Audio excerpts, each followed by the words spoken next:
Number 1. A cold case that has haunted local investigators for more than 50 years is now Maine's oldest unsolved disappearance. September 1971, in the coastal town of Portland, Cathy Moulton is a junior at Deering High School, a bright and kind teenage girl, brimming with excitement for a local YMCA dance. Cathy and her family had just returned from a nearly 3-month trip to Mexico after her father, Lyman Moulton, took time off from his used automobile shop. They celebrated her 16th birthday while traveling in Mexico. Cathy's gift, a unique handcrafted leather bag. That multicolored handbag she loved so dearly has never been found. Neither has Cathy Moulton. Cathy Marie Moulton was born in southern Maine on June 28, 1955. The eldest of 3 sisters, she was a quiet girl who developed a love for writing poetry and was a good student in school. In her teenage years, she was often entrusted as a babysitter or with assisting her elderly neighbors. Cathy spent a lot of time with a family friend who was paralyzed. Her mother, Claire Moulton, recalled, "It was amazing how well they could communicate considering he had a speech impairment." On the afternoon of September 24, 1971, Cathy rushed home from school and asked her father to give her a ride to the local shops on Cumberland Avenue. There was a dance that evening at the YMCA and Cathy wanted to buy a new pair of pantyhose to go with the outfit she had made herself. Her father obliged, and her mother gave her a few dollars for the bus ride home and asked that she pick up 2 tubes of toothpaste as a favor. Cathy put the money in her leather bag along with a house key and left with her father. This would be the last time Claire Moulton would see her daughter. Lyman Moulton dropped his daughter off on the corner of Cumberland and Forest Avenue by the entrance to the New England Telephone and Telegraph Company office shortly after 1 p.m. She headed east towards Congress Avenue and ran her errands at the nearby shops.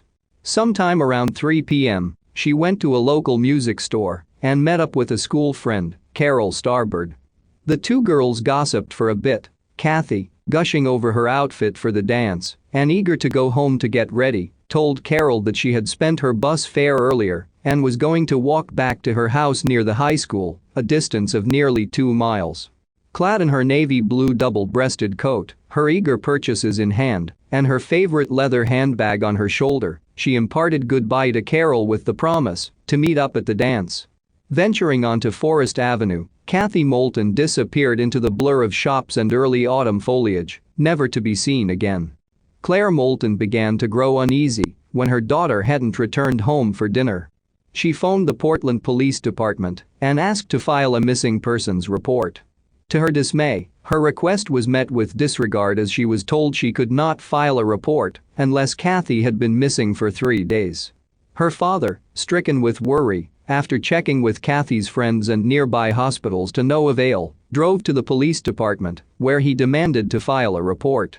Because Cathy's age made police suspect she had run away due to a recent increase in incidents, and the Portland PD lacked funding to investigate missing person cases, her parents' concerns seemed to fall on deaf ears. Without proof of an abduction, they could not request the FBI's involvement.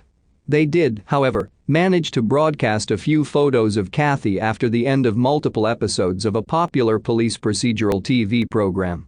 By November of that year, deadlocked with no leads, officials cleared out Cathy's locker at Deering High School. They came across what they were hoping to be their first clue, a 7-digit phone number penned on a scrap of notepaper. Clueless as to what the number could be, investigators and her family eagerly awaited a lead, only to find the phone number led to a phone at Ray Moulton's Used Cars, the automobile shop owned by Lyman Moulton.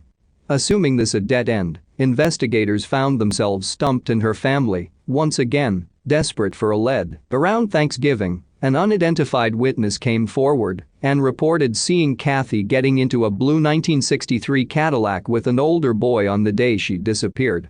Another witness eventually came forward and claimed she saw her that evening with 2 older men. Nancy Barlow, a girl Cathy knew from school, recalled that another girl had detailed a recent trip to Boston during study hall and Cathy seemed intrigued by her wonders of city life. The mother of a boy Cathy occasionally went to dances with alleged that the gossip around the school halls was that Cathy took off to Boston in search of her own adventures in the city. However, further investigation of the boy driving the blue Cadillac revealed him to be one Lester Everett, someone Cathy knew possibly from school. Lester and Cathy were reportedly sighted in a town about 4½ hours north and were thought to be working on a potato farm. Witnesses who reported seeing Cathy working in the fields claimed that she wanted to go home but was worried her parents would be upset. However, these claims could not be substantiated, and authorities eventually located Lester Everett, who insisted he had no knowledge of Cathy's whereabouts. With no proof otherwise, Cathy's case turned cold. In 1983, 12 long years after Cathy disappeared, a hunter in Smyrna, a town near the area Cathy was alleged to have been working as a farm laborer in, reported finding a skeleton and the remnants of a female's clothing in the woods. There was hope among investigators that this would provide closure for Cathy's family and her case was reopened. However, the hunter was unable to lead authorities to the location where he found the body. There have been no additional reports of skeletal remains in this area. 49 years later, Claire Moulton still awaits the return of her daughter, who would be 65 years old today. Cathy left home that fateful Friday morning without her babysitting tips, her social security card, or any of her clothes and belongings. The skirt she made for the YMCA dance waited in her bedroom. Her parents remained hopeful for their daughter's return, leaving the door unlocked and never changing their number. Her father, Lyman Moulton, passed away in 2017. Her mother still resides in Portland. Many questions remain about Cathy's disappearance. Did Cathy run off to Boston, determined for a change in the taste of a life she couldn't live in her hometown? Investigators never discovered any proof of Cathy's interest in Boston, only the reports, one from the mother of a boy Cathy occasionally went to dances with. Who was Cathy planning to attend the dance with the evening she disappeared? Could she have gotten cold or tired on the walk home and accepted a ride from an acquaintance? A stranger? Could Cathy have left willingly and been held against her will, losing her life in the process of fleeing for escape? 50 years is a lifetime to live without answers to the burning question that has haunted her family all these years: where in the world is Cathy Moulton? If you have any information regarding this case, contact the Portland Police Department at 207-874-8479. Number 2. The exact date in which Natasha went missing is unclear. While some sources state her disappearance occurred on May 5, 1985, others have cited it happened on May 8. According to her mother, Natasha had fallen asleep on the couch the night before she went missing. At some point during the early morning hours, Susan had woken to the sound of a car door slamming outside the house, but not thinking anything of it, fell back to sleep. When 6 a.m. rolled around, Susan once again awoke, and this is when she discovered her daughter was not in the house. Upon further inspection, she'd noticed that one of the doors leading outside was wide open. Not longer after this, the authorities were called, and Natasha was reported missing. Upon arriving on scene, investigators were unable to find any signs of forced entry into the house. They did an extensive search around the surrounding area, but could find no signs of Natasha. 2 days after Natasha went missing, Robert was discovered shot to death near his mother's house. Police looked into it, initially believing it could have a connection to Natasha's disappearance, but were unable to find any evidence to support this theory. Given the circumstances and the evidence investigators were able to recover, his death was eventually ruled a suicide. Susan disputes this conclusion and to this day suspects her boyfriend was murdered. Natasha's DNA, dentals, and fingerprints are currently not on file. There have been no substantial leads in the missing girl's case. Due to her medical condition, police feel she is currently deceased. Given the lack of evidence in the case, it's currently unknown what circumstances surround Natasha's disappearance. However, there are two theories that have come up during the course of the investigation. 1. The first theory is that Natasha wandered away from the house sometime between 1:30 a.m. and 6 a.m. on the morning she disappeared. It's currently unknown if any of the doors in the house had been left unlocked at the time. While this has been presented as a possible theory, some feel it to not be the case, as they question how far the little girl could have walked before police were called to the house. If Natasha had simply wandered away from the house, wouldn't a neighbor have seen her or wouldn't search personnel have come across her during their sweep of the area? 2. The theory held by many who come across this case is that Natasha was abducted from her house between the hours of 1:30 a.m. and 6 a.m. This is substantiated by the door Susan had found open and the sound of a car door slamming she'd heard when she'd woken up that first time. As stated above, investigators were unable to find any sign of forced entry into the home, but that doesn't immediately prove an abduction didn't occur. It has not been publicly stated if any evidence pointing to a stranger abduction was ever uncovered. Susan has said she continues to worry about her daughter every day because of her epilepsy and disability. She hopes Natasha will either be found safe or that her body will be returned home and given a proper resting place. Natasha Marie Shanes went missing from the 900 block of Maple Avenue in Jackson, Michigan in early May 1985. She was 6 years old and was last seen wearing a large blue and white shirt with a safety pin on it and either blue jeans or a denim skirt. At the time of her disappearance, she was 4'3" and weighed approximately 57 pounds. She has light brown to blonde hair and brown eyes, and her ears were pierced. She has a strawberry birthmark on the back of her neck, just at the base of her hairline, a small scar on her forehead, and a dog bite on her cheek. She suffers from epilepsy and has a mild intellectual disability, amongst other medical conditions. Currently, her case is classified as a non-family abduction. If alive, she would be 40 years old. If you have any information regarding the case, you can contact the Jackson Police Department at either 517-768-8727 or 517-788-4100. Number 3. On the evening of November 27, 1985, Martha and Margaret attended a social gathering at a neighbor's residence. At around 7:30 p.m., she informed her mother that she would be running home for a bit but would return within 5 minutes. Once at home, it's reported that Martha asked her father when dinner would be ready, after which she left to return to the gathering. After an unknown amount of time had passed, Margaret realized her daughter had not yet returned, so she began to look for her. Upon Margaret returning home from the gathering, she noticed her son, David, was laughing, though he would not give any indication as to what he was laughing about or at. Margaret has since stated that this has always bothered her. At 3 a.m. on November 28, after unsuccessfully locating Martha, the Lambert family notified the St. Johns County Sheriff's Office of her disappearance. Initially, police investigated Martha's disappearance as a runaway case. However, this has always been something Margaret has fought against, stating that, despite the problems at home, her daughter would never run away, nor would she enter the car of anyone, even that of a friend, without permission. Only upon further investigation did police eventually move away from the theory the young girl disappeared voluntarily. During the early stages of the investigation, the family gave varying reports as to what happened the night she went missing. The only member not present in the area at the time was Raymond, who Margaret says was at church. Police spoke with people from the neighborhood to see if anyone had seen Martha, but no one knew of her location. Some stated that they'd last seen her walking west along Carey Lynn Road the night of her disappearance, while others reported seeing a suspicious green van driving around the area. These latter sightings struck the neighbors as odd, as the vehicle was not known to the area and was only spotted around the time of Martha's disappearance.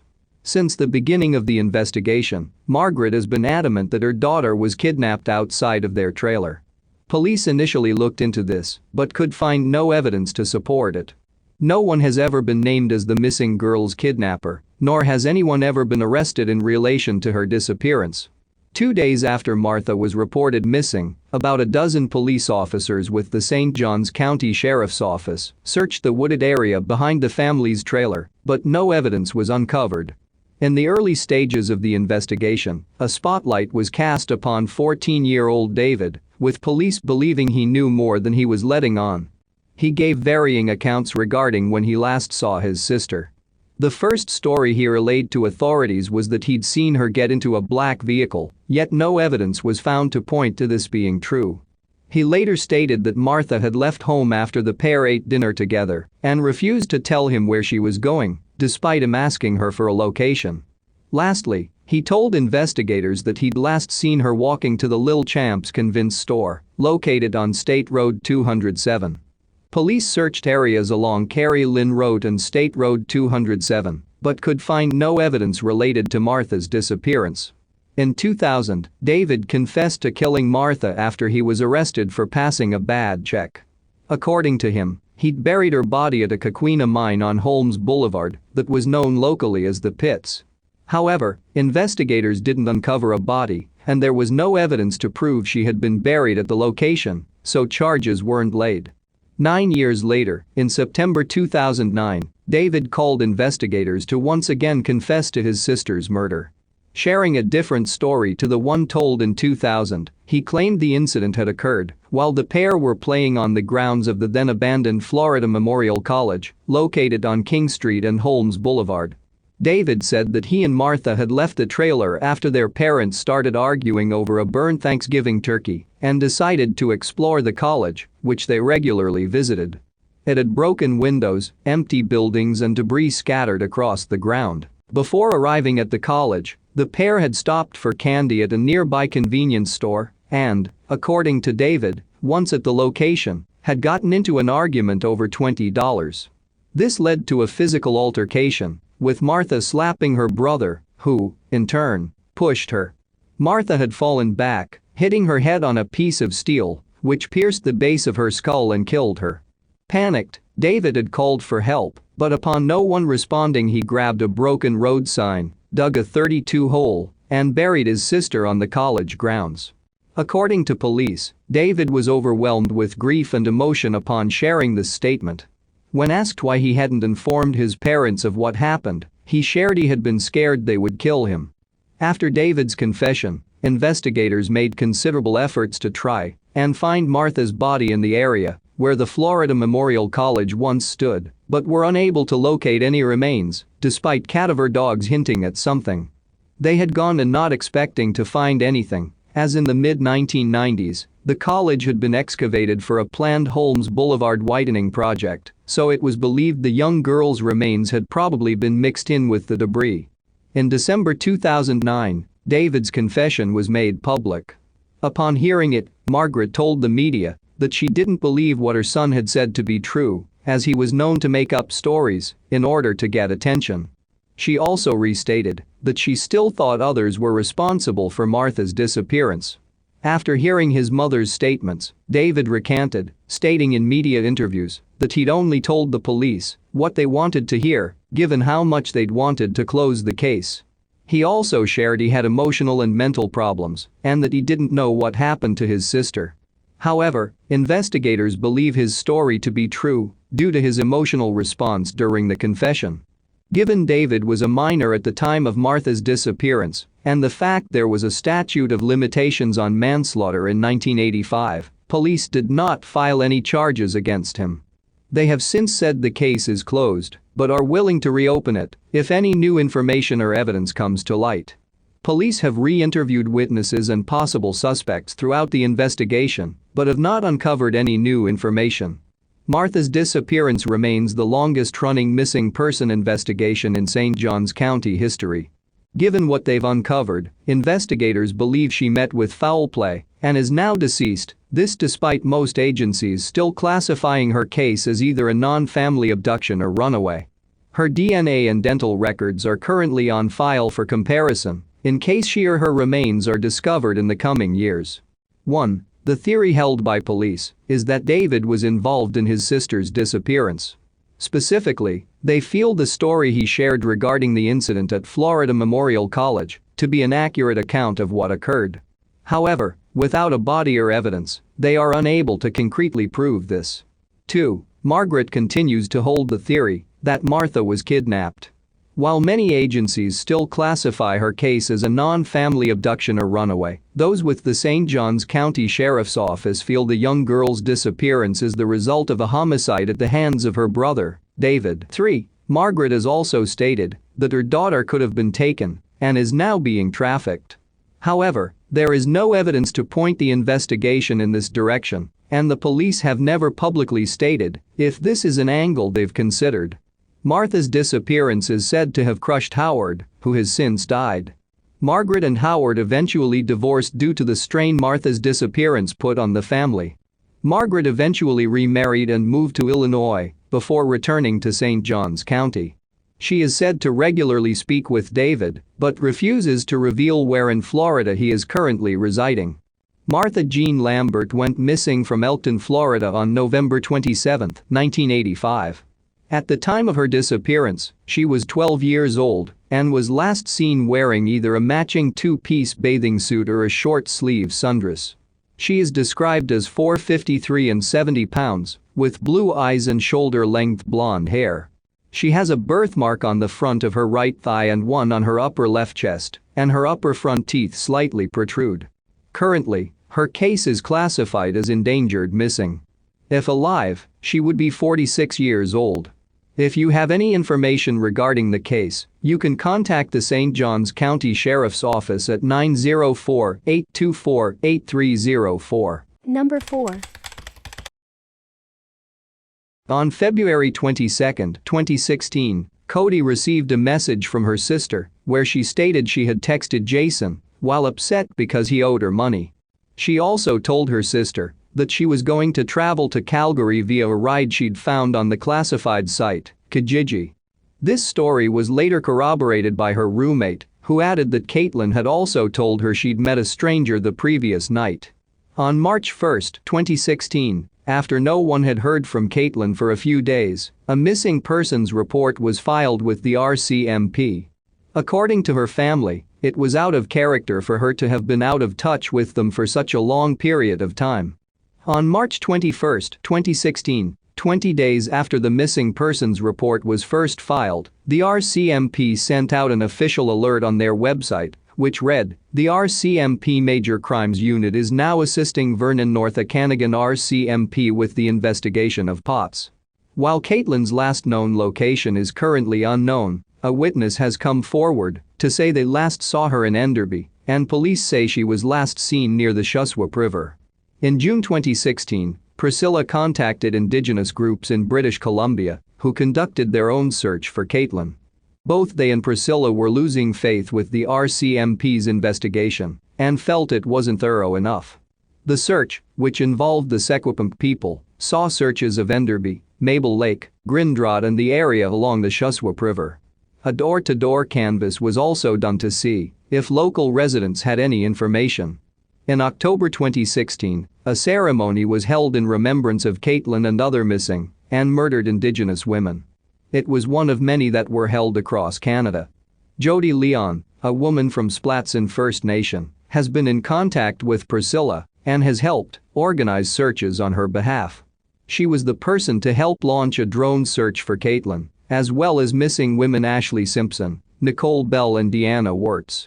In April 2017, the RCMP released surveillance footage of Caitlin entering Orchard Place Mall in Kelowna, British Columbia at around 1:30 p.m. on February 21, 2016. In the footage, she is seen wearing a three-quarter-length black jacket with a hood, light-colored pants, black winter boots, and a hair tie. She was also carrying a white cell phone and a light brown leather handbag. As for why they released the footage, the RCMP stated they wanted to provide a visual reminder of the young woman's disappearance. During this time, they also stated that they now suspected foul play in the case. It has come to light that the RCMP do not believe Caitlin left the Okanagan region before her disappearance, as they don't have any evidence to suggest or show she actually traveled to Calgary. In May 2017, Jason was put on trial for the 2014 assault on Caitlin. He was found guilty of assault with a weapon and breaching a condition of a recognizance. 2 other charges filed against him were dropped.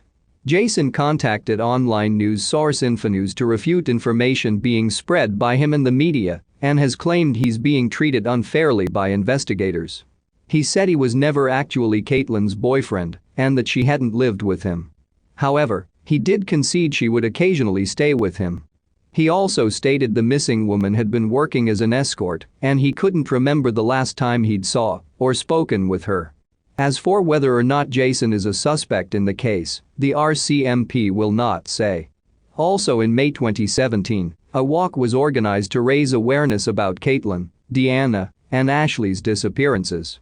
Those who participated walked to the areas where each woman was last seen in the hopes of raising awareness about each individual case. This was followed by a rally that November, which was held by activists to help bring further attention to the missing women. In April 2018, a fundraiser was held in Enderby to help raise money for the search for Caitlin, Ashley, Deanna, and Nicole. On October 4, 2018, the Red Dress Walk was held to remember all murdered and missing Indigenous women, including Caitlin. It was part of the Red Dress Campaign, a nationwide initiative seeking to inform the public of Canada's large number of missing and murdered women. To help support the cause, those wishing to get involved are asked to hang a red dress. The RCMP have said they now believe Caitlin to be deceased, but have not stated when the investigation shifted or why they feel this to be the case. They believe she was murdered, but have yet to find her body. As of 2017, they have stated the case is active. One theory in the case is that Jason was involved in Caitlin's disappearance. Given the pair's history, including his abusive behavior and the assault conviction, some have speculated that he harmed Caitlin in some way. However, no evidence has been publicly released to support this, and the RCMP have not stated he is a suspect in the investigation. As stated above, Jason has denied being in a romantic relationship with Caitlin and does not recall the last time he was in contact with her. 2. Some hold the theory that Caitlin could have met foul play at the hands of the person she met on Kijiji. Both her roommate and Cody had received messages from Caitlin where she said she would be traveling to Calgary with someone she met via the website. However, the RCMP have stated they have no evidence to support this trip, so it's unknown if this person exists or if Caitlin had actually met up with them. 3. A final theory is that Caitlin was the victim of a serial killer from the area. Given the women who had also gone missing at the time, Ashley Simpson, Nicole Bell and Deanna Bell, some have speculated that there could be a serial killer at work. As well, British Columbia is home to the Highway of Tears, which has seen the disappearances and murders of numerous women throughout the years, many of them Indigenous. It has been brought up that Caitlin's disappearance could be related to the highway's tragic past. Priscilla is in a constant state of worry over her daughter's disappearance. She says living so far away from where Caitlin disappeared has been difficult. Jeremiah is frustrated, but determined to find out what happened to his sister. Caitlin Potts went missing from Enderby, British Columbia on February 22, 2016. At the time of her disappearance, she was 27 years old. She is described as 5'33" and 150 pounds and has brown eyes and long black hair with blonde streaks. She is known to have connections to Kelowna, West Kelowna, Salmon Arm and Enderby, all of which are located within British Columbia. If you have any information regarding the case, you can contact Vernon RCMP at 250-545-7171 or Crime Stoppers at 1-888-222-8477. Number 5. On October 8, 2014, Rico told Jennifer that he'd wanted to venture around Seattle while she went to the gym. When Jennifer returned home at 8 p.m., she saw that Rico wasn't there and assumed he was still out exploring. Upon texting him, however, she learned he was actually driving through Oregon on his way back to Alhambra. At around 2 a.m. on October 9, Rico arrived at his mother's house, which concerned her. She felt as though her son had been drinking and he didn't sleep his entire time in California. While there, he took his younger brother out for dinner. At 10:30 p.m., Margaret suggested that her son take a nap before heading back to Seattle the next day. However, wanting to arrive back by 7 p.m. in order to attend a barbecue with neighbors and a meeting about a possible real estate job, Rico didn't heed his mother's wishes and set off. Around 1 a.m. on October 10, Rico called Margaret, who hadn't realized her son had already left. Soon after, he contacted Jennifer, who too was surprised to learn he was already on his way back to Seattle. The pair chatted for approximately 3 to 4 hours, during which Jennifer grew concerned for her boyfriend's state of mind, as by that time he had been awake for nearly 40 hours. Jennifer eventually fell asleep and upon awaking at 8 a.m. called Rico, who told her he was near Sacramento, buying gas. Jennifer noted he sounded tired during this call. During the day, Margaret checked in with him, but was unable to get a hold of him the next time she called. Jennifer also tried to call him, but didn't receive an answer. At 10:44 a.m., Rico texted Jennifer to apologize for missing her call. Upon receiving the message, Jennifer tried to stay calm, but still found herself worrying. After this, her numerous calls to his cell phone went unanswered.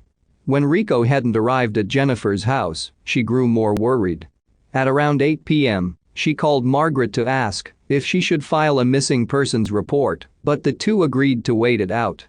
Jennifer repeatedly checked her phone for any missed messages or calls from her boyfriend, but there were none. She also tried to tell herself that he may have booked a hotel for the weekend in order to clear his mind, but this was unlikely. On October 12, a sheriff's deputy in Yolo County was doing a routine inspection of a parking lot in Lower Site, an isolated rest area in Yolo County Regional State Park. While doing so, he saw a black Nissan Maxima parked off to the side, but didn't think much of it until he saw it was still there the next day. He ran the plates, discovered it belonged to Rico Harris, and contacted the Alhambra Police Department. Alhambra police went to Margaret's house upon receiving word of Rico's car being abandoned and told her it had been found hundreds of miles away. After this, she contacted Jennifer and immediately filed a missing persons report, which launched the official investigation. To kick off the investigation, police contacted Rico's cell phone provider to ask for pings. Within the hour, they were informed it had pinged in the Redwood Valley area, 70 miles away from where the car was found. This prompted investigators to contact everyone who lived in the area. When looking at the car, it was discovered that the battery was dead and it was out of gas. It also appeared to have been ransacked, as items were all over the floor. Amongst the items found were Rico's Washington state driver's license and his credit card. This led police to question if Rico had driven his car to where it was found or if someone else had. Upon the car being towed to the Yolo County Sheriff's Office, it was processed for fingerprints and DNA. A search and rescue team was ordered to look through the area. The search, which involved all-terrain vehicles and an airline equipped with a heat-sensing camera, spanned a 5-mile radius around the parking lot where the car was found, as well as the 27 miles along Route 16 through the canyon. This was of great importance to authorities, given the dangerous terrain and animals in the area. During the search, no trace of Rico was found in the woods or on the road near the parking lot. However, large footprints and the inserts from tennis shoes were discovered down by Cache Creek, which indicated he'd actually been the one to drive his car to the area. This also led police to speculate that he could have come to the area to either refresh himself or take in the scenery, like other tourists. Early into the investigation, a promising lead was called in from a man in Redwood who said he had Rico's cell phone. According to him, he, his wife and his grandson had found a backpack along the side of the road. They picked it up to see if there was any ID in it, but couldn't find any. To try and find the owner, they yelled up and down the road, as well as looked down the creek, but couldn't see anyone. As such, they took it with them. When police received the backpack, it only raised more questions. When shown where it had been found, they could find no indications of a struggle, and they were confused as to why Rico had left it on the side of the road. As well, it contained within it a set of jumper cables, some clothing and bottles of what's believed to have been alcohol. Speculation arose as to if Rico had gone down to the creek only to come up elsewhere and hitch a ride out of the area, leaving his backpack behind. A search of the cell phone uncovered a video that had been filmed while Rico was parked in Lower Site. It showed him sitting in his car, unaware he was filming, ripping things up and tossing CDs around the car, which explained why it had been in such disarray. This led police to question the missing man's state of mind, while Margaret and Jennifer felt both hope that Rico could be nearby, as well as worry for their missing loved one. Over the next several days, the search for Rico continued, focusing on nearby fire roads and canyons, as well as the creek and the area surrounding it. However, no sign of him was found. Margaret soon became frustrated at the distance between her and the investigation, as she was unable to keep up to date with the search for her son due to how far away the search area was. The more they searched, the more investigators began to question why Rico had been so far from Interstate 5, which was the road he needed to be on if he wanted to reach Seattle. This led them to look into his history and his past struggles with alcohol and drugs. This made them think he could have come to the area to do drugs, as it was secluded and out of sight. As he would have been awake for nearly 50 hours upon arriving at the rest area, they speculated he could have been using drugs to stimulate himself. A complete inventory of the contents of Rico's car resulted in the discovery of a bindle, which is known by authorities to be used to store drugs. However, no traces of anything illicit were found within it, and no paraphernalia was discovered in the vehicle. Police also looked in surrounding towns known for dealing and using drugs, as well as local homeless shelters and transient camps, but found no signs of him. A missing persons alert was then raised to the press, neighboring law enforcement and thousands of area cell phones. Within a day of it going out, dozens of calls were made to the Yolo County Sheriff's Office. 3 witnesses claimed to have seen a tall, African-American male on October 12, a day after he went missing. The first said he had been sitting on a guardrail, a second saw him walking southbound on Highway 16, and a couple saw him walking around a black car, seemingly confused. As well, the 3 accounts came on the same day his backpack had been discovered by the man from Redwood Valley. This further supported the speculation that Rico had hitchhiked out of the area. On October 19, 2014, a witness came forward to say he'd seen a large individual wearing light-colored pants of a similar hue to the ones Rico had been wearing when he left Alhambra, walking on a cattle guard near the bushes, near the parking lot in Lower Site. When searched, additional fresh footprints were found, which were consistent with Rico having returned to the area. Investigators surmised he must have returned to grab his belongings, but are unsure as to where he could have gone. 1 month into the investigation, cadaver dogs were sent into the wooded area near Lower Site. One of the dogs favored a deeper pool in the area, but a dive search of the water turned up no evidence. Jennifer has been proactive throughout the duration of the investigation, as has Margaret. They've both spoken to news outlets about Rico's disappearance, and Jennifer set up a Facebook page to help raise awareness. They both feel a negative bias was placed on the investigation due to Rico's troubled past. Detectives continue to check Rico's credit report for any use of his cards or incidences of identity theft, but nothing has come up. His bank account also hasn't been touched since he set off for Seattle. The more time that goes by, the more it's believed foul play was involved in Rico's disappearance. As of 2015, the case has gone cold. As of right now, there are no theories regarding the case. While police believe Rico had gotten a ride out of the Lower Side area upon his car running out of gas, they are unsure what happened after or if how he left the area. As little evidence has been uncovered, they don't have much to go on. Margaret began to experience a deep depression as a result of her son's disappearance, and it's said to have left her devastated. To help comfort herself, she has spoken with other people whose loved ones have gone missing. Margaret and Jennifer have grown close as a result of Rico's disappearance. They speak on the phone almost every day and see each other as comfort. Jennifer says she feels closer to Rico as a result of connecting with his mother. Rico Harris went missing from Yolo County, California on October 10, 2014. He was 37 years old and was last seen wearing light-colored pants. At the time of his disappearance, he was 6'93" and weighed approximately 280 pounds. He is African American and has Ballon IV Life and a basketball tattooed on his left arm. Currently, he is classified as a missing persons. If alive, he would be 42 years old. If you have any information regarding the case, you can contact the Yolo County Sheriff's Office at 530-668-6612. Number 6.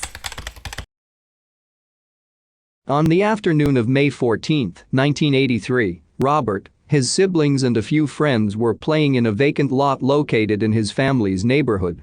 Just 1/2 block from his house, the area bordered upon the St. Joseph Convent. Sometime between 2:30 p.m. and 4:30 p.m., Robert let his sister know that he was hungry and began walking home. Robert never returned home after speaking with his sister. However, The family didn't realize he was missing until he didn't arrive home with the rest of the children for supper. Around 5:15 p.m., a neighbor called police to report him as missing. A week after Robert was first reported missing, police mobilized a large volunteer search to walk a 5-mile area near Campbellsport. During the search, the toy gun he'd been playing with was found. An extensive search of both the Milwaukee River and Mill Pond was also conducted by dive teams, based on the theory that the missing boy could have drowned. However, no trace of him was ever found. Both of Robert's parents were initially looked at as persons of interest. A week after his son's disappearance, Robert's father remarried, and police looked into the possibility that he had abducted Robert. However, they could find no evidence of this. As well, Robert's mother, Sharon Sabo, was interviewed by the FBI. Similar to her ex-husband, there was no evidence to suggest she was involved in her son's disappearance, and she was cleared of any involvement. During the early days of the investigation, a rumor spread around town that Sharon had either given her son away or sold him, as the family was poor at the time and on public assistance. There has been no evidence uncovered to support this. Sex offender Michael Scott Menzer was identified as a suspect in Robert's disappearance, as in 1980 he had been convicted of sexually abusing a 10-year-old boy. He lived alone at the Waldo Mill, just outside Sheboygan, Wisconsin, and located 20 miles from Campbellsport. In 1990, he burned down the mill, killing his 2 young stepsons in the process. He had previously been charged with sexually abusing the boys, but had been acquitted. He wasn't indicted for the arson or the murders until 1992, for which he was ultimately convicted and sentenced to 40 years in prison. After the fire, police excavated the property and discovered boxes of child pornography, decayed remnants of children's clothing, including a blue shirt that was believed to possibly belong to Robert, and news clippings about his disappearance. Small bones were also found, including a hip socket hat hadn't yet fused itself to the long bone. This proved the remains belonged to a juvenile, but due to the infancy of DNA technology at the time, investigators weren't able to determine if they were human or from an animal. In 2008, Menzer died of cancer while in prison. Throughout the course of the investigation into Robert's disappearance, investigators made numerous attempts to interview him, but he never cooperated with them. Despite this, it's long been suspected that he buried the missing boy's remains in rural Sheboygan County, near his property in Waldo. In 2000, Robert's brother, Tony Fritz, returned to the Campbellsport area to hand out flyers, search ponds, canvass the area, and knock on doors. Police have obtained a DNA sample from Sharon for testing, in case they ever need it. In May 2016, sworn testimony arose during an unrelated Fond du Lac County murder case, suggesting the sheriff's department had lost or destroyed its original investigative files pertaining to Robert's case.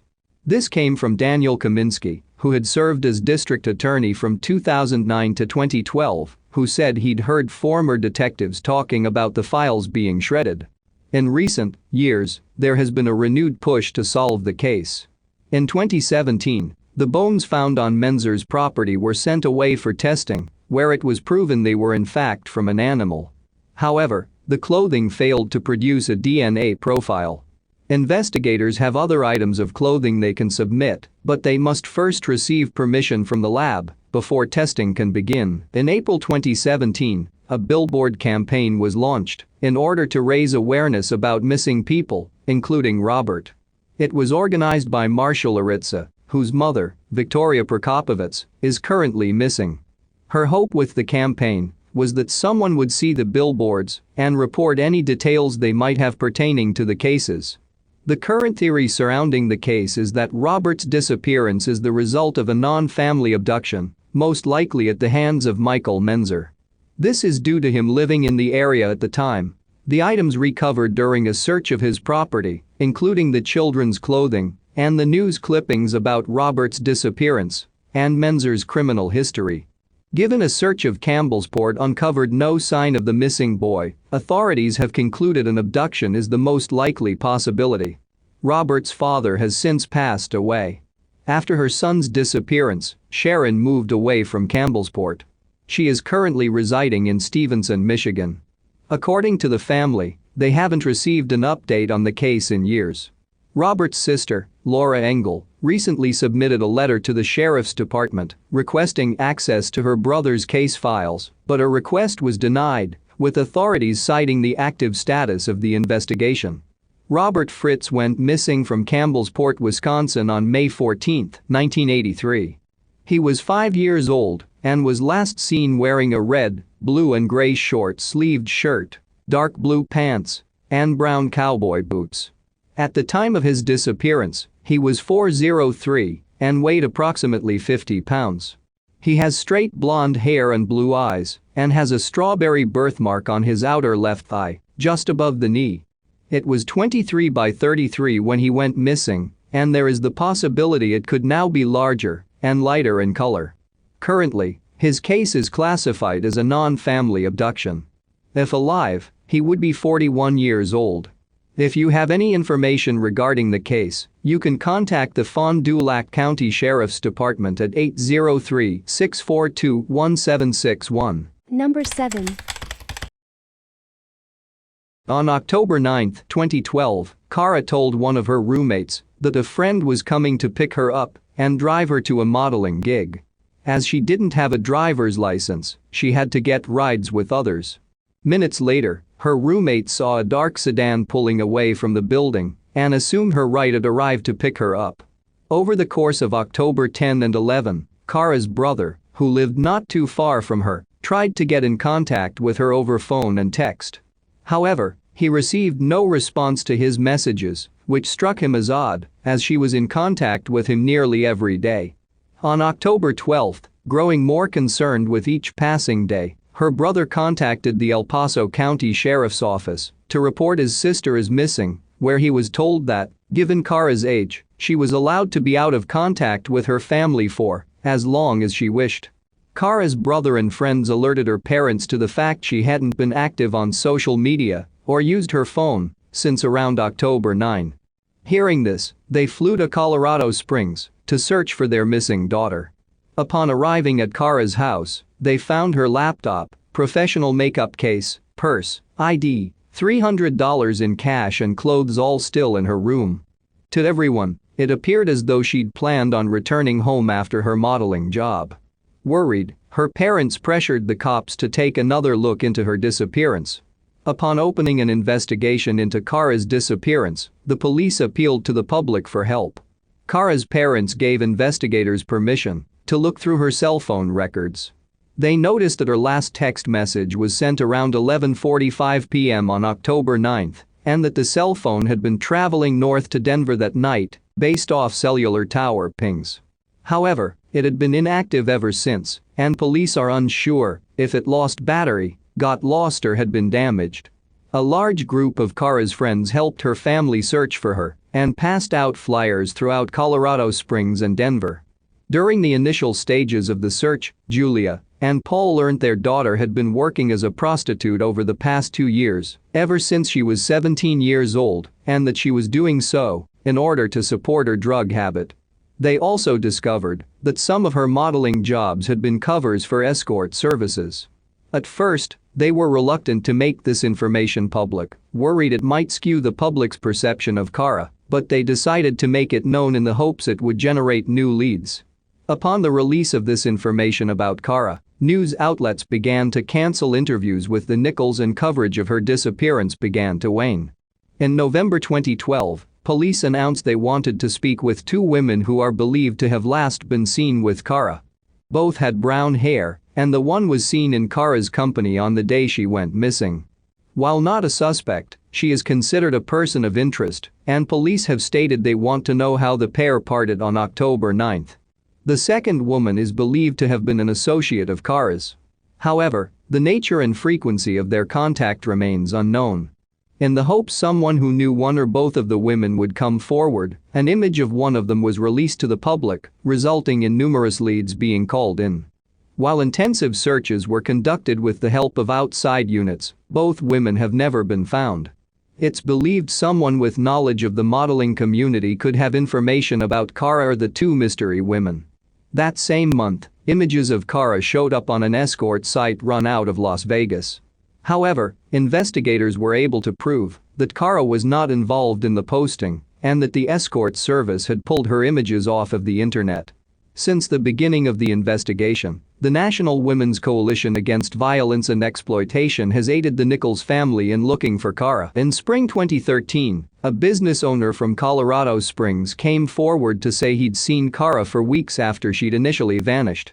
He claimed he'd left 2 voicemails with the El Paso County Sheriff's Office, one in December 2012 and another in early May, but hadn't received a response. The sheriff's office claims they never received the messages, and when asked what phone line he'd called into, the witness was unable to say. According to business owner, he'd seen Kara from late October 2012 to December 2012 with a scruffy-looking man who was about 6'2" tall. He was normally in the area of Fillmore Street and Pennsylvania Avenue, around a nearby park and businesses. The woman believed to be Kara looked to be scared, like the man was making her do things she didn't want to do, and the witness at one time had told the man to leave her alone upon seeing him push the woman into a fence. The tip was followed up on, and police were able to locate the man. However, it was learned that the woman seen with him was his then-girlfriend and not Kara. In July 2013, Kara's parents announced a $1,000 reward for information leading directly to her whereabouts. In the fall of 2013, a college student studying criminal justice decided to look into Kara's case. She drove to Denver and spoke with numerous drug addicts and homeless people who said they'd seen a girl resembling Kara at a non-profit business that exchanges syringes and needles for those addicted to drugs. However, when this lead was investigated, the woman turned out not to be the missing woman. In May 2014, Deputy Sheriff Cliff Porter, who was working the case, admitted in a publicly released recording that he'd cut corners in regards to the investigation. He admitted to spending very little time working on the case and said he'd ignored clues that could have been vital at the beginning. Upon hearing this, the Nichols family released a statement sharing how upset the recording had made them. They also questioned how the investigation had played out, saying that tips and leads had gone unnoticed and that no forensic investigations had been performed.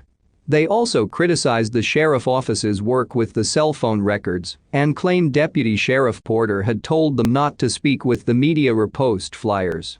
After the release of the recording, the Nichols family decided to take matters into their own hands with the creation of the Help Us Find Kara Nichols Facebook page.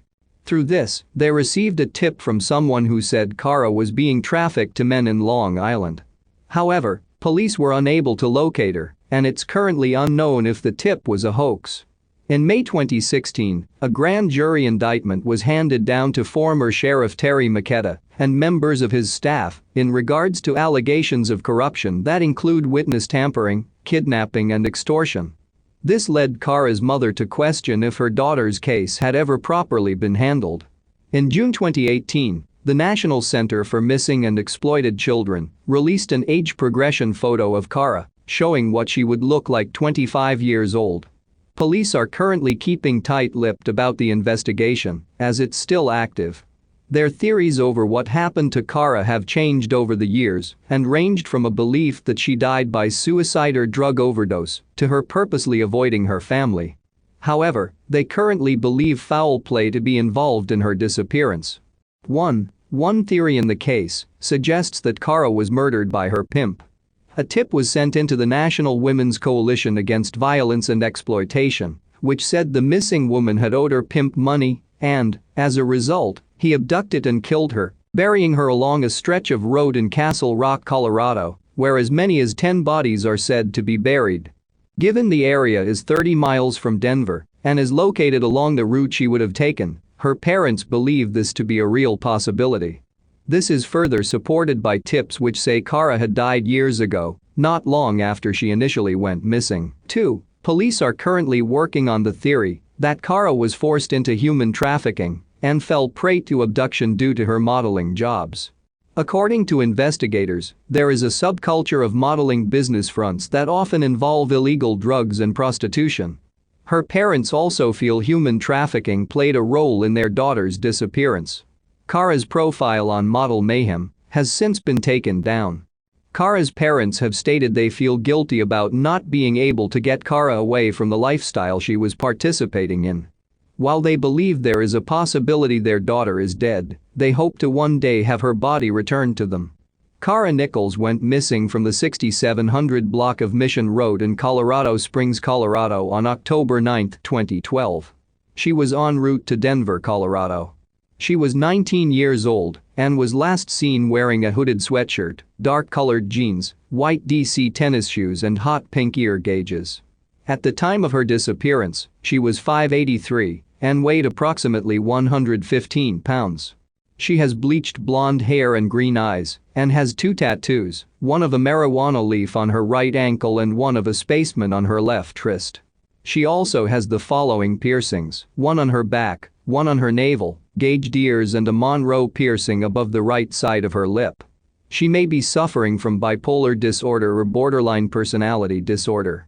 Currently, her case is classified as endangered missing. If alive, she would be 25 years old.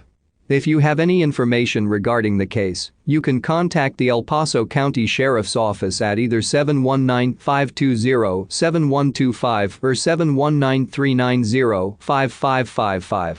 Tips can also be called in to Colorado Springs Crime Stoppers at 719-634-7867. Number 8. On August 9, 2009, Kayla told Hope she was spending the night with her friend, Natasha, and the two girls hung out with some boys of a local party. On the morning of August 10, Natasha's mother noticed the girls hadn't returned home, so she contacted Hope. The two women agreed the girls had probably attended a party in Wausau and forgotten to check in. However, as the day went on, they became worried and went to the police station to report their daughters as missing. While there, they got word the girls had been safe in town the whole time. On August 11, Kayla called her mother to check in with her and let her know she'd be spending the day with Natasha. The girls hung out at the park and later at Natasha's house, along with her older brother and Jimmy. At around 5 p.m., Natasha left for work, while Kayla stayed behind to catch up with another one of Jimmy's friends, 24-year-old Kevin Kolcheski. The pair made plans to get together later that night. At 8:45 p.m., Kevin picked up Kayla from her grandparents' house.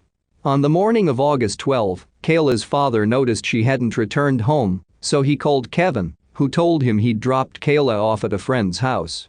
On August 13, Hope was worried that she hadn't heard from her daughter in 2 days, so she checked her phone and saw James had tried to call her the previous day. Upon speaking with her ex-partner, Hope was upset that Kayla hadn't returned home, but assumed she was pulling a similar stunt to that of the week previous and would contact them soon. Unable to get a hold of Kevin, on August 14, Hope called Kayla's friends. One of her gymnastics teammates told her that Kayla and Kevin had visited her at McDonald's on August 11 at around 9:30 p.m. She'd told said teammate that she was going to smoke marijuana with Kevin and drive around, and said she would call her later that night, which she never did. Beginning to panic, Hope spoke with Jimmy and her worries were alleviated when he told her Kayla was staying with a friend she hadn't yet contacted. However, on August 15, Hope discovered that her son had been misinformed about his sister's whereabouts. She then received a text from Kevin, who told her he'd dropped Kayla off at Miguel's house in Wausau. However, he wasn't able to offer any other details, such as what she was wearing or what street he had dropped her off. Upon receiving a call from Hope, Miguel told her Kayla hadn't been to his house on the night of August 11. In fact, he hadn't seen her in just over a week. Unable to obtain any more information, Hope reported her daughter as missing on August 17. She was listed as a potential runaway by police. The first thing police did upon Kayla being reported missing was talk to friends and family. They first interviewed Kevin, who said Kayla had been the one to direct him where to go on the night she disappeared and that it was common for him to give rides to her and her friends. He told them the same story he'd told James and Hope, saying he'd dropped her off at Miguel's around 10:30 p.m. The lights were turned off and it looked like no one was home and he hadn't actually seen her enter the house. It was later learned that the house where Kevin had dropped Kayla off was deemed uninhabitable and Miguel was living elsewhere until the necessary repairs were made, a fact she is said to have been aware of. Those interviewing Kevin found it odd that no one else was aware of Kayla's plans that night and theorized she might have been hiding something from those close to her. Police then spoke with Miguel, who told them he'd seen the missing girl the Friday before she went missing, but not on August 11. Investigators checked inside both his rental home and the condemned house he'd previously been living in, but found no evidence that Kayla had been hiding out there. Upon interviewing those closest to Kayla, her status as a runaway was rethought. She hadn't a history of running away, and it was uncharacteristic of her to not keep in touch with her parents. After 3 days, her status was updated to endangered missing child. In order to help get the word out, Hope spoke with numerous local news outlets. On August 26, 2009, police released photos based on a credible Kayla sighting. Surveillance footage showed a girl who resembled Kayla getting out of a Ford Taurus outside a local Walmart and then leaving in a black pickup truck not long after. However, upon Hope reviewing the footage, she deemed the girl to not be her missing daughter. As days passed and Kayla still hadn't returned home, rumors began to spread regarding what could have possibly happened to her. These were difficult for her friends and family to hear. In an attempt to find Kayla, investigators did an extensive search across the road from the house where she'd allegedly been dropped off. The home was across the street from the Colonial Manor nursing home and near a lake, which was searched by dive teams and search dogs. The dogs later gave an indication near a nearby pond. However, neither they or the dive teams were unable to uncover any evidence. Hoping to catch a break, the police worked to verify Kevin's timeline the night Kayla went missing. He repeatedly told police he went straight home to Deerbrook, Wisconsin, after dropping her off, an alibi that was verified by his mother, who recalled seeing him around midnight that night. Sensing the increased pressure on him, Kevin hired a lawyer. On October 26, 2009, Kevin was charged with second-degree reckless endangerment in relation to his actions with Kayla on the night she disappeared, specifically the smoking marijuana while driving around. He pleaded not guilty, and on August 8, 2011, a judge dismissed the charges due to a lack of evidence. Police searched Miguel and Kevin's cars for forensic evidence. There were spots found in both cars, but tests came back negative. As for their nature, investigators are unable to comment due to the ongoing nature of the investigation. In December 2009, before being released back to both men, the cars were placed in a lineup and searched by cadaver dogs, who were able to pick out Kevin's. However, there is no proof the scent the dogs hit on is related to Kayla's disappearance. Cell phone records from those who knew Kayla were then subpoenaed. Kevin's records verified that the pair had been talking before he picked her up, but after 9 p.m. his cell phone was either shut off or out of batteries, and it wasn't used again until 2 p.m. the next day.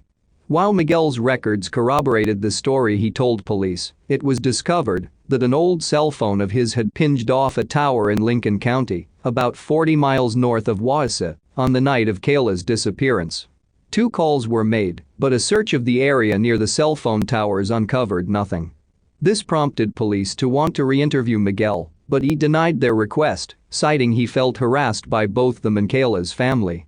On March 29, 2010, police called in the National Guard to fly over places of interest using thermal imaging, but no abnormalities were found. Police have investigated human trafficking gangs in Mexico and filtered through known sex offenders in Wisconsin and surround states, but came up empty. Cadaver and search dogs were brought back to look through the woods, fields and potential places of interest over a dozen searches. On 2 occasions, they hinted at something at 2 properties linked to Kevin, his parents' property and the farm where he worked. However, they were unable to uncover enough evidence to link either scent to Kayla. The FBI has offered a $20,000 reward for information leading to the arrest and conviction of those involved in Kayla's case. Kevin refused to take a polygraph test offered by the FBI and instead later took one from a private firm, which he claims he passed. The nature of the test and the questions asked have never been publicly released. The National Center for Missing and Exploited Children distributed flyers featuring an age progression photo of Kayla. This led to a tip being called in from Louisville, Kentucky, where a woman reported her daughter-in-law as potentially being Kayla. She was a waitress of about Kayla's age who was said to have a suspicious background. She also resembled the age progression photo that was being passed around. However, she proved not to be the missing girl. Police followed up on tips from across the United States. One stated she was back in Texas, working at a gas station, while another said she was hiding out in Boston, Massachusetts. On October 8, 2016, a YouTube video from October 2009 was sent in to the Antigo Police Department, which featured a male subject who had tied up a girl in his basement. It had been anonymously uploaded to YouTube, and the girl strongly resembled Kayla. It hadn't reached the eyes of detectives until going viral in 2016.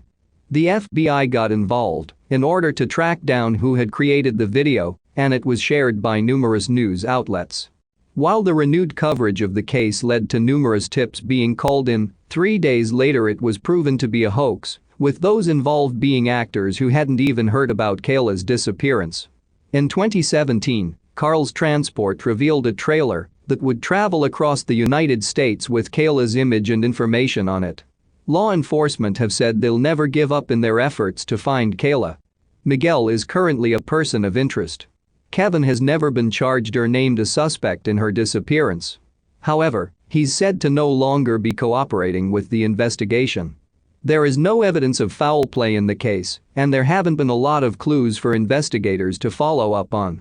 While investigators hope Kayla is alive, they have acknowledged that it's a slim possibility, given how long she's been missing. 1. The primary theory held by those who have looked into the case is that Kevin was somehow involved in Kayla's disappearance. Many have questioned his story, as Kayla could have simply called Miguel for a ride to Wausau if she wanted to visit him. As well, there is the circumstantial evidence police have that points to Kevin's involvement, the cadaver dog hits in Kevin's changing story, and his refusal to cooperate with the investigation. 2. The second theory is that Miguel was involved in Kayla's disappearance, given he refuses to speak with police. There is also the cell phone pings in Lincoln County. However, Kayla's friends don't believe Miguel would have harmed her, as he treated her well, and the pair were in the midst of mending their relationship. 3. A final theory surrounds the possibility that Kayla was abducted by a stranger. However, both her mother and police don't believe this to have been the case. In particular, police feel someone acquainted with the missing girl murdered her and hid her body. In 2011, Kayla's father passed away, believing she would one day return home. Hope still holds on to the belief her daughter is alive and will eventually be found. Kayla's disappearance broke down Jimmy and Kevin's friendship. At their high school graduation, Kayla's classmates wore bracelets in her memory. On each anniversary of the disappearance, Kayla's loved ones released balloons in her memory. They have her name printed on them and contain inserts with her information. The recent abduction and subsequent rescue of missing 13-year-old Jane Kloss in Wisconsin has led to a renewed focus on Kayla's case and a sense that she might still be alive. Kayla Berg went missing from Wausau, Wisconsin on August 11, 2009. She was 15 years old and was last seen wearing a red spaghetti-strap top, a dark blue hooded sweatshirt, blue jeans, tan low-heeled sandals and a silver ring necklace. At the time of her disappearance, she was 5'23" and weighed approximately 108 pounds. She has brown hair and brown eyes and has the following scars: one on her right shin, small chicken pox scars on her right cheek and the right side of her nose, and appendectomy scars on her abdomen. Her navel is pierced and her ears are double pierced, with the second piercing on her right ear being higher up. Currently, the case is classified as endangered missing. If alive, she would be 25 years old. If you have any information regarding the case, you can contact the Antigo Police Department at 715-627-6411.